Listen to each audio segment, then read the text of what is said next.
রাস্তা দিয়ে দয়াল নবী হতেন চলমান,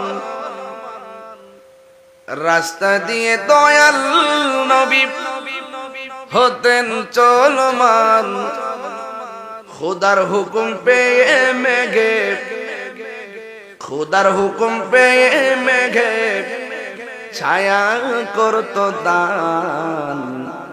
নবীজি ঈমান শুনো তার শান, নবীজি ঈমান শুনো তার শান। সুবহানাল্লাহ বলবেন না?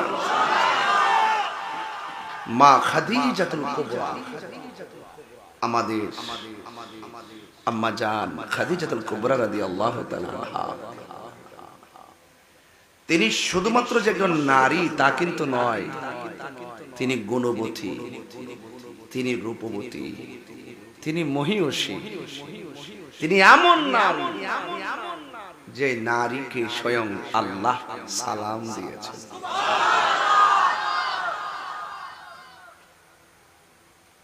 আল্লাহর হাবিব চারজন নারীকে, এই পৃথিবীতে চারজন নারী দুনিয়ায় থেকে জান্নাতের টিকিট পেয়েছে। সুবহানাল্লাহ বলেন। এর মধ্যে একজন হলো মা ফাতেমাতুজ জোহরা রাদিয়াল্লাহু তাআলা। সেই মা ফাতেমা কিন্তু মা খাদিজাতুল কুবরা রাদিয়াল্লাহু তাআলা আনহার কন্যা। যদি বলেন না সুবহানাল্লাহ। দ্বিতীয় জন আসিয়া, তৃতীয় জন মরিয়ম, আরেকজন হলো আমাদের আম্মা জান খাদিজাতুল কুবরা। এগুলো সুর দিয়ে বললে 10-15 মিনিট বলা যায়, কিন্তু আমি ওই জাস্ট আমাকে যে বিষয়টা দিয়েছেন আমি টাচ করতেছি, নাইলে বলবেন যে কিচ্ছু বলি নাই। এরপর আমি যেদিকে সুযোগ পাই সেদিকে যাব। ভাইরা আমার, রাসূল করিম সাল্লাল্লাহু আলাইহি ওয়াসাল্লাম যখন ব্যবসা করতেন, তিনি যখন ব্যবসায় রওনা হয়ে এমন একটি জায়গায় গিয়েছেন, ওই জায়গায় একজন ব্যক্তি লক্ষ্য করেছিলেন যে আল্লাহর হাবিবের মাথার উপর দিয়ে মেঘমালাগুলো ছায়া দিতেছে। হ্যাঁ, কি দিতেছে?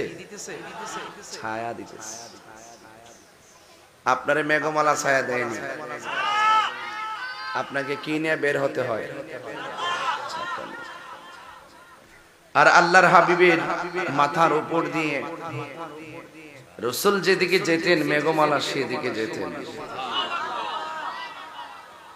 রাস্তা দিয়ে দয়াল নবী হতেন চলমান,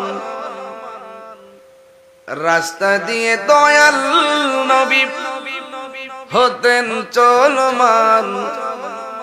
খোদার হুকুম পেয়ে মেঘে, খোদার হুকুম পেয়ে মেঘে ছায়া করত দান।